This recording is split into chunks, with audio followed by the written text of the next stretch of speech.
everything at once. Hey, what's up everyone? Hope you're having a good December 12th, I guess. Yeah. Okay, go ahead and I'm gonna go ahead and say this. Make sure to watch the Ranking Miracle Musical video by Funnyman before you watch this. It brings more context to what I'm about to say, so, and also you're supporting Funnyman and he's friend, so yeah. Anyways, yeah, go watch that video before you watch this one. Link in the description. Alright, so I'm gonna assume that you just watched that video. I'm gonna hope you watch that video. Anyways, yeah, if you watch that, then you know that I make a cameo in that video. And I have an interpretation of Miracle Musical that I said, but I didn't like how I said it. I think I was being way too silly about it when I don't know. I wanted to make this video for a while. I've had this, like, on my backlog forever. I've wanted to make this video for so long. Just because I fucking love this album, and I really just wanted to make this video. So, that is exactly what I'm finally doing today.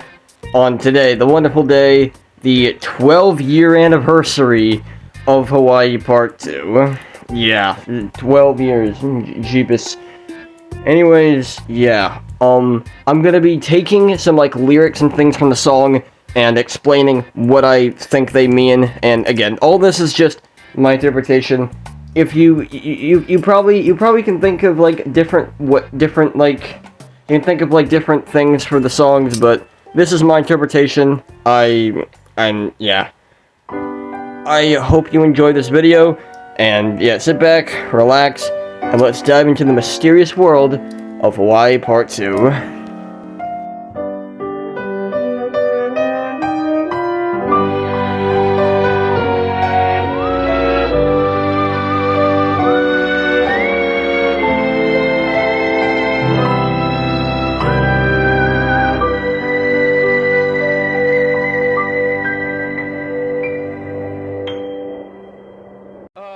Alright, so the first song, Introduction to Snow, the very first line of this entire album is Alone at the Edge of the Universe. That pretty much tells you almost everything you need to know about this song in particular.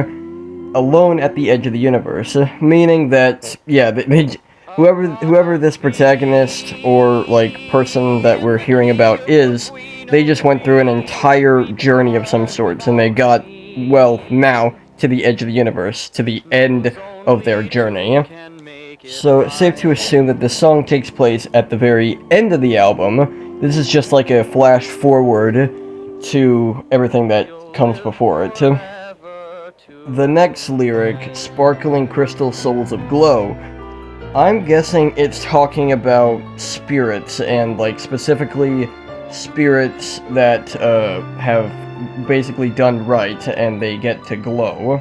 That's, I'm guessing, there's more context for the future about what exactly that could mean, but yeah, just like souls that have a sparkling crystal are special souls, or like something good has happened to them, or they've done something good.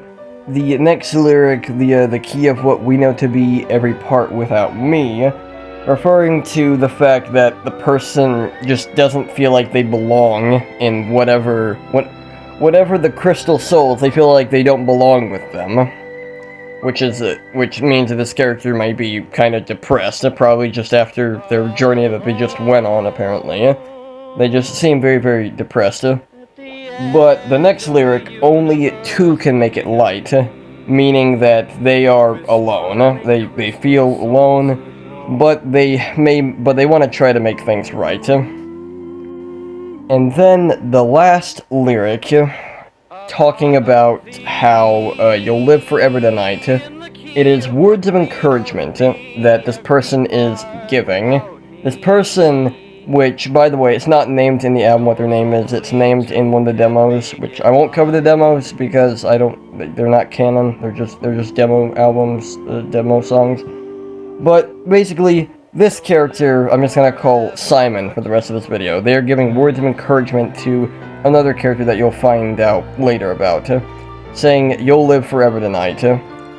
Simon still feels down about himself, but he is trying to give words of encouragement to another person.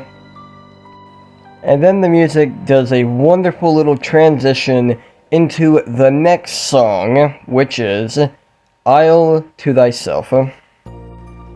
The song begins with this nice little, I guess I would say poem, maybe haiku, but, yeah, it begins with this nice little melody from this other character that we're just now learning about.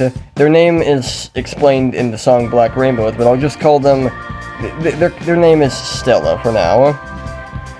But, yeah, they have this nice little poem, or, yeah, what they're saying is it's about heaven, basically. Blinding shining star, of course being heaven. You won't see so far, meaning you still have much of your life that you still have to live before you can go see the stars in heaven. And then the last lyric, meaning maybe it's best left to just not know. Maybe that's the better option, to just not know. And that's where Stella's little poem ends. And then we cut to, I would say, the true beginning of the story, which I'll still try to use like some lyrics, but I'm mainly just going to be explaining what I think the story is to not make this video super long. These first couple lyrics by Simon, this is the same voice from that beginning, is talking about a relationship that they had. You were an island to thyself, meaning you were a person, a solo person, and also it's a title for the song. Why would it hurt me? Meaning Simon just felt hurt during the relationship somehow. Or was it real? Was the relationship even real?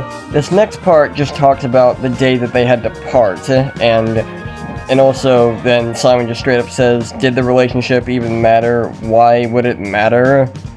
But he still wants to maybe somehow make it work, as we slowly hear Stella's poem again. Back with Simon, he says he was in a relationship, he bled on the ground.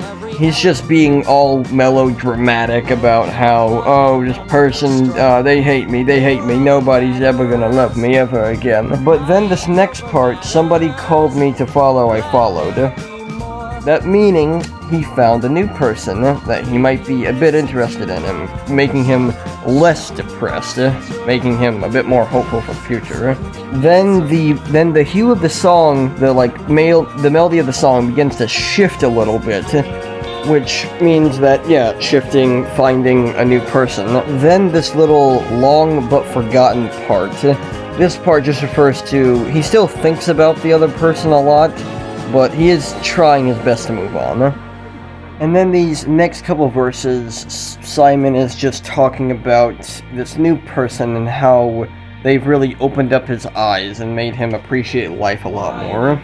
Then we hear a little bit of humming coming from a familiar voice. Yep, it's Stella. Simon has fallen in love with Stella, and those two are, yeah, they're pretty happy together so far, but it's still somewhat the beginning of their relationship. And then the mood of the song shifts one final time to be a bit more darker and mysterious, because Simon begins to elaborate on some pretty weird ideas he has, like some weird questions. With the last one being, why was anything ever alive, basically? Which, yeah, that's a pretty powerful one to end on.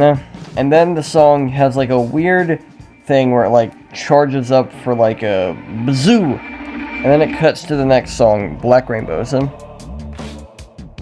Black Rainbows has a lot more of a more laid-back vibe, and also is like the probably the biggest like departure, because the first two songs, they had this like weirdly like magical floating through the air feeling. This one is like a lot more laid back, feels like it's a normal Tuesday here at the diner or something. Then we hear a voice talking, and I'm pretty sure Hawaiian, listing a bunch of different colors, ending with black and repeating that for a couple phrases. I'm guessing that's just referring to, the song is called Black Rainbows, and it's all of the colors of the rainbow. So, basically saying that, yeah, it's a bit odd, because usually you never really see black as part of the rainbow. And it's also just referring to this being kind of a odd matchup of characters with Stella and Simon. But no matter what people think of them, they're still gonna like each other. And they go on their first date in Black Rainbows, where they imagine things that they want to do in their life. The first spoken line, "Do we remember connected rainbows?" referring to just, hey, you remember this thing? Acting like like they've seen something in their childhood, both of them, and asking if they both know it. And then we hear this little voice from Stella, which is probably just her inner thought. And then Stella says, "I see the praised rays, you see me smile," referring to just Stella keeps on talking about their childhood while they see that Simon smiles, which makes her happy. And then she refers to the joy above has been here a while, referring to how she now believes in heaven. And since she says we know, referring that both Simon and Stella are both Christian. And then she says, "I draw the rainbows and you draw them near." I'm guessing just referring to Stella, like, referring to maybe Stella's, like, drawing on, like, a little piece of paper during the date, the first date, like a little rainbow, and then Simon, alongside her, draws, like, little people beside the rainbow. And then this final one shows that, it's perfectly clear to Stella that, yeah, these two are meant for each other. They really like each other. And with the end of that song, that brings us right into the next song, which is White Ball. White Ball is, in my opinion, probably the most boring song on the album. It's not a bad song, it's just compared to some other songs, like some other songs that are coming up, it doesn't stand out as well. The song has a very, like, royal type theme to it.